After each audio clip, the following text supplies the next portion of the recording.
I appreciate y'all being here. Just want to start by just saying how proud I am of our players. Once again, just going back and had a chance to watch the film and grade it all, and just the fight and the toughness and the grit to be able to stay the course, even though we got behind. And even in the second half, when they scored and we were down by 17 again, and our guys just kept battling. So just a testament to their character, and they're just staying together. And tough physical conditions with the weather, and very tough football team that I respect for them and how hard their kids play and the talent that they have. So just really want to kind of mention a few guys. We had some players of the game that we want to recognize. Offensively, Sean Shivers and Luke Haggard. Thought Luke played his best game since he's been here. Sean obviously had a big run for us, but just the whole offense, not turning the ball over. Dexter Williams just protecting the football, running the football well. Obviously Sean went over 100 yards. Dexter went over 100 yards and ran for about 260. Offensive line play was huge, and just a testament to those guys and Coach Bell and what he did with our staff there to get those guys ready. And then defensively, recognized four guys as players of the game. Fitzy playing his first game at linebacker, 14 tackles, tackle for loss, unbelievable. Tied T. Gray Scales for that, which is just amazing because there's lack of practice reps at that position. Really has been minimal, and just playing football, eyes right. Great tackler, just really impressed with him. John Haynes thought he played his best game since he's been here. James Head, he blocked the field goal there in overtime, and then Monster just played tough and physical, and just really proud of him and the way he led our secondary because by moving Fitzy to linebacker, really needed him to step up verbally in the back end to be able to run things. And so those four guys were our players of the game on defense. And then Jalen Lucas and Noah Pierre, to the two special teams players of the game. I mean, what can you say about Jalen? The only player in the country to have two kickoff returns for touchdowns this season. And the whole unit, we call that unit the house call unit, and those guys all did a great job. And Noah Pierre, just phenomenal play on special teams. Cover, caused a fumble. We didn't get it, but we caused a fumble on one of our punts. And kickoff coverage is phenomenal. And I'll also say this, Sean Shivers covered 6 kicks. Matter of fact, he covered the very kick after he ran him. We actually took him out, and he said, no, I'm not coming out. And he wanted to stay on that. He just knew how important these guys buy in. Also, Aaron Casey, just this whole week, missed really much the whole week with an injury, didn't get to practice hardly at all, and but played his tail off. So just a lot of guys. Cam Jones right now is a tremendous leader on the sideline, locker room. Didn't play in the game, but, man, just huge value to our team. And I could go on and on and on about the guys. So just really proud of them. And the scouts of the week as well in their preparation. Wish they could have been in the locker room with us. We actually did some pictures here afterwards with those guys so they could be a part of it with the platoon. But Max Williams and Brady Simmons, offensive scouts of the week. And then we had Mitchell Evans, Liam Zacchiao, and Drew Pierce, defensive scouts of the week. And then special team scouts, Will Johnson and Liam Zacchiao. So guys continue to just give us tremendous effort. And I've said this, our teams continue to practice hard. Didn't always show up on game day. Finally did. Their perseverance and toughness and fight showed up. We had 3 fourth-down stops by our defense. Those don't count as takeaways, but they really are. And just huge momentum shifters. Just the one takeaway gave us 3 points, which was the difference in the game. So total team effort, total team win. Just proud of our guys and just staying together and continue to fight. Obviously, this week is a tremendous challenge and opportunity to play the Boilermakers here at home for the Old Oaken Bucket. Just unbelievable passion for this game from our fan base and from our team and our players, and know that Purdue's a really good football team. A lot of respect for Coach Brom and what he's doing there and how their team plays. And so they've got a lot of talented football players in all 3 phases, and really have to come together and play our best football one last time here at home. So got a great group of seniors that I love and respect. A lot of guys here play a lot of football for us and want to send them out the right way. So I'm going to have to earn this one, just like you always do. But appreciate the effort this past weekend. That one's in the past now. Build off of that, take that momentum into this week, and got to have our best week of preparation and have to play our best game collectively on Saturday. Questions?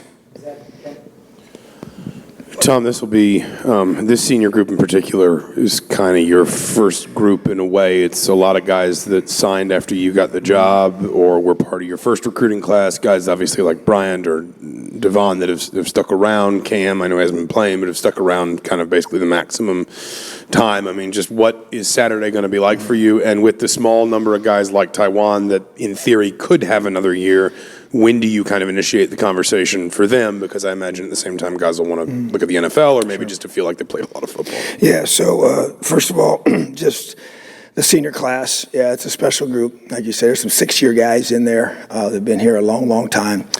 Came in with the first class that was here that we recruited that whole year. Just all the effort they've given us. They've been a part of the breakthrough in 19 and 20, and they persevered through a tough year last year, and then this year's been challenging as well. And so a special group of guys that I have a lot of respect for, tremendous love for, and it's going to be an emotional day, to be honest. But at the same time, we work together, fight together, cry together, laugh together, and I want us to have one awesome finish to this group of guys' time together here at Memorial Stadium. So couldn't have a better opportunity than to play in your rival game at home with a group of seniors that have come here to create change and have been a part of that change and want to finish off the right way, and a chance to win both of our trophy games would be huge. So a lot of emotion there. And then the guys, like you mentioned, that have to make decisions, we'll kind of do it like we usually do. They'll have a chance to hear from the NFL scouts and how they view them, get their evaluation from them, and then we'll sit down with their families and talk that decision through.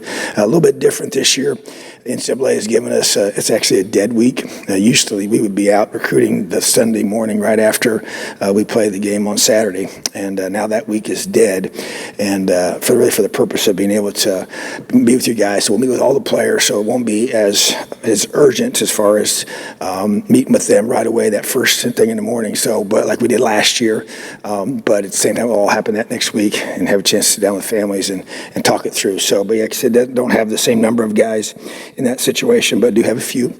And so we always just want to make sure they know. We want to help them to make the best decision for themselves and make sure they have all the information that they need. And then they, as a family, have to make that call, and then we'll support them either way. During the 7-game losing streak, you guys were in 4 of those games, either leading, tied, or trailing by 7 or fewer heading into the fourth quarter. Same situation this week, this past week. How important was it for them to just get the win to change the attitude in the building for this coming week? Oh, yeah. I think you can't even state how critical that was and how big it is for us. Because you keep talking about it. You've asked me fair questions about how do you turn it, how do you get a different result? And I think the answer is you stay the course, and you continue to look for ways to find, different ways of doing things, which we've done, and to get a different result. But you got to experience it. You can sit there and talk about it. You got to finally, make those plays, because it comes down to it. You got to make critical plays in those moments at the end. And we went through today and just highlighted those critical plays, whether it's special teams. If you talk about the Jalen Lucas kickoff return, they had just taken the lead.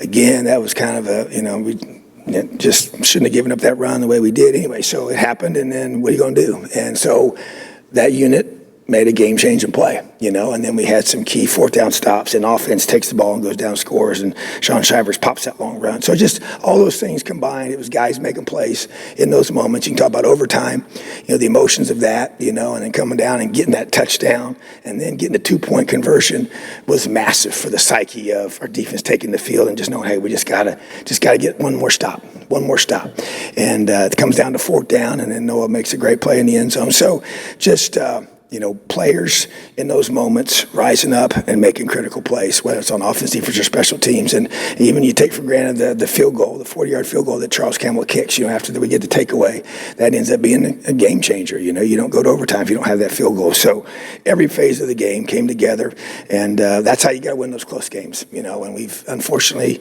had our fair share of frustrations not finishing games out this season. And to be that close is just, kind of sickening, because you got a good football team that just needs to, keep fighting together, get a few more guys back and each week and try to get one more guy have a chance to make a play that provides a difference in the game. So fortunately, we were able to do that. We feel very blessed, and man, it's a great feeling to be able to know that these guys stuck together. Because you know what, in that environment, on the road, the weather the way it was, being down by the way we were at halftime, and then even in the middle of the fourth or third quarter, man, what character and resilience that these guys showed. So really proud of them.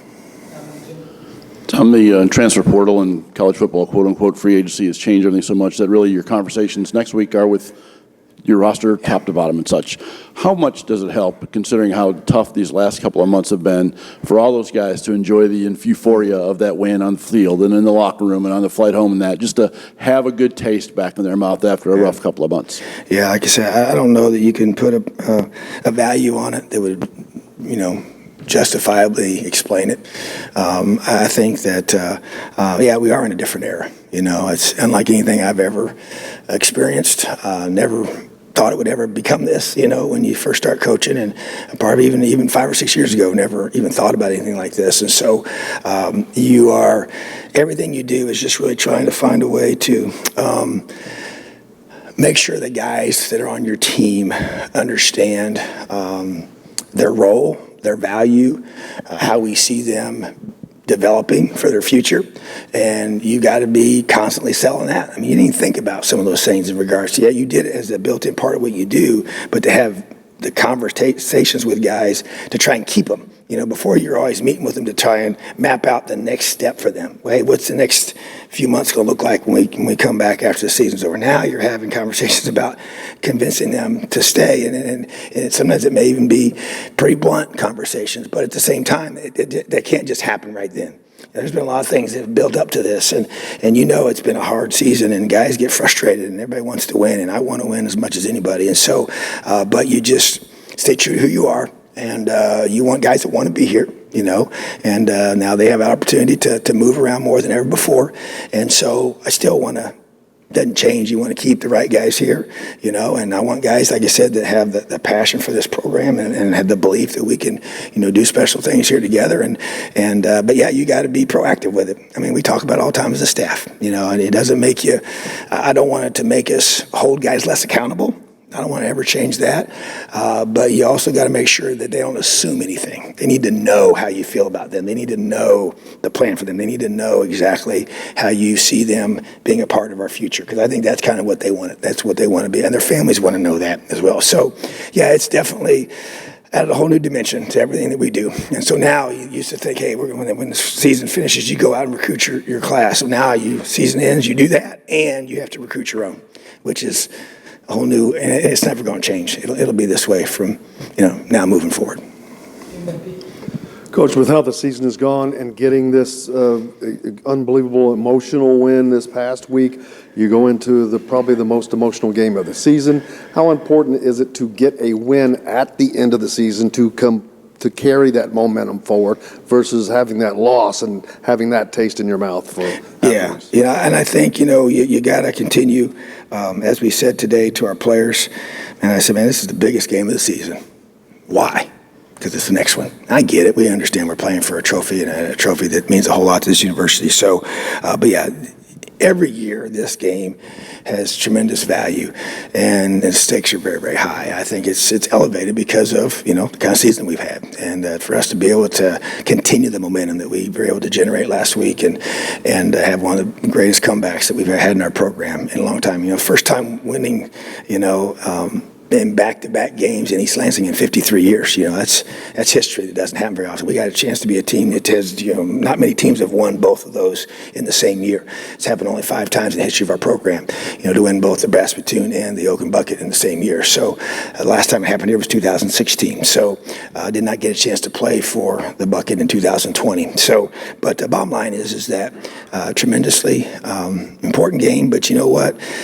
They all are, but it is not just the next game. Okay, it does have tremendous value. There's a lot of things that go into this, and then our guys are going to understand that as this week plays itself out. We want them to understand the history of the bucket, and they want to know exactly, what it means, where it came from, why we have a bucket, and because we got 40 new guys on our team that weren't here last year, and we have a new coach on our team, so we're going to make sure. And Coach Deal, who's our staff historian, he'll do a great job. We started that process this morning, and we'll have another one tomorrow, and then on Wednesday, and on Thursday, and on Friday. So, but yeah, it's a great opportunity for our program, and we want to make sure that we send these seniors out the right way in their last home game at Memorial Stadium. Tom, over here. When you talk about the culture of the program, and when you see what Aaron Casey did, what Brian Fitzgerald did, how much does that reflect the culture of the program, what you're trying to get them to buy in? And obviously it also reflects their own character. Yeah, I think that it's a direct reflection of their character, and I think that's probably the best way to start, because that's where it all starts, is the individual character of your players, and then that has to transcend into their buy-in to your program, and them wanting to do whatever they got to do to find a way to get on that field, and when they get on that field, find whatever they got to do to make a play to help this team be successful. And then, like I said, even a guy like Sean Shivers, who has just only been here for a year, I mean, that guy refused to be taken out of the game after he just ran almost 80 yards for a touchdown to go cover a kick, and covered 6 kicks because he wanted to. And I could go on and on about the unselfishness of these guys, and sometimes guys get late in the year, and the year hasn't gone the way you want it to go, and you start thinking about your future, and I don't know, Cam Jones is busting his tail to play on Saturday, and we still don't know yet if he's going to play. He was out there today trying to work through it, but I'm telling you, that's not normal. Okay, I've been doing this a long, long time, and that's special. And we got a locker room full of these guys that care a whole lot about this program and this university and those who they represent, and they love this team, and they're living out LEO, and that's where the culture piece comes in. I mean, you can talk about it all you want, but it's I don't care how much movement you have as the portal creates it and all the different things with NIL, it still comes down to guys on your team that care more about the guys around them than they care about themselves. And that's getting harder and harder to build that. And I get it for a lot of different reasons. But to me, it's still what makes a team special, especially in the sport of football. It takes so many people to make Jalen Lucas have a chance to go, 88 yards for a touchdown on a kickoff return. Those other 10 guys on the field got to do their job. Every single one of them. One guy doesn't do his job, and it doesn't happen.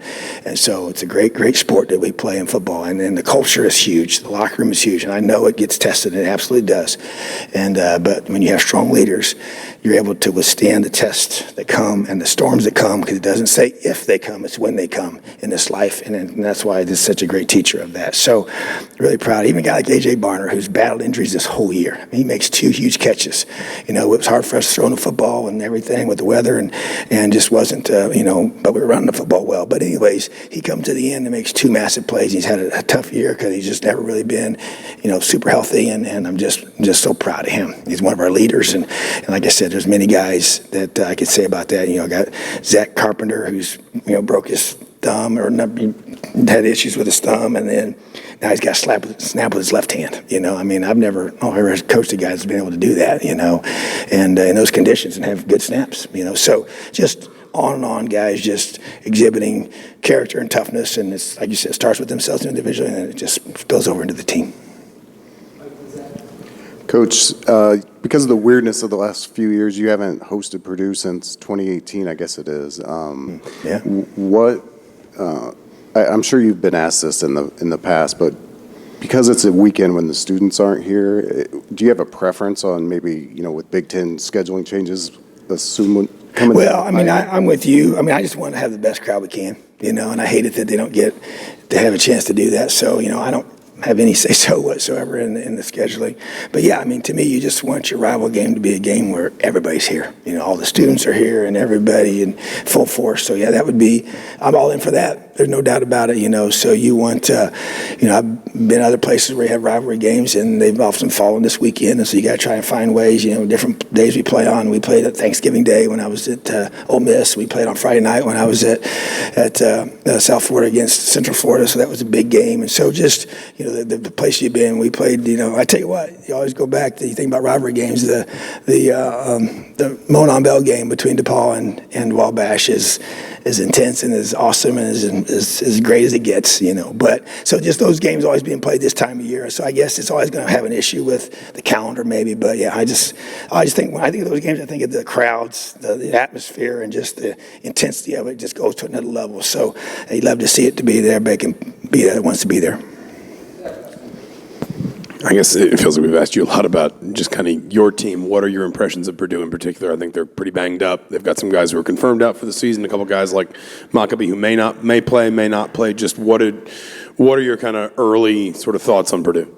Well, they got one of the best quarterbacks in the country. So when you have that, you got a chance to be really, really good. So I think their defense has gotten better. I think their O-line's better. They do run the football way more effectively than they've ran it recently. They got receivers got 93 catches, over 1,000 yards. He's impressive. Really good tight end. Their defense plays hard, and their special teams has been effective. So, I think we're all beat up this time of year. I don't think anybody's got a full roster of guys, and so it's probably relative to this point. So whoever's available, whoever's healthy, is going to go out there, and Coach Brom does a great job. Their kids play really, really hard, and they're always well prepared, and they got a lot of talent. So really good football team, and they got a chance, based on how things play out, to still be in the mix to win the West, So that's just a testament to their season and the way they've done things there. So obviously, a lot of respect for them, a lot of good football players on that team, and we got to fight and claw and scratch to try and find a way to win this very, very important Old Oak and Bucket game. Awesome. Have a great day. Leo.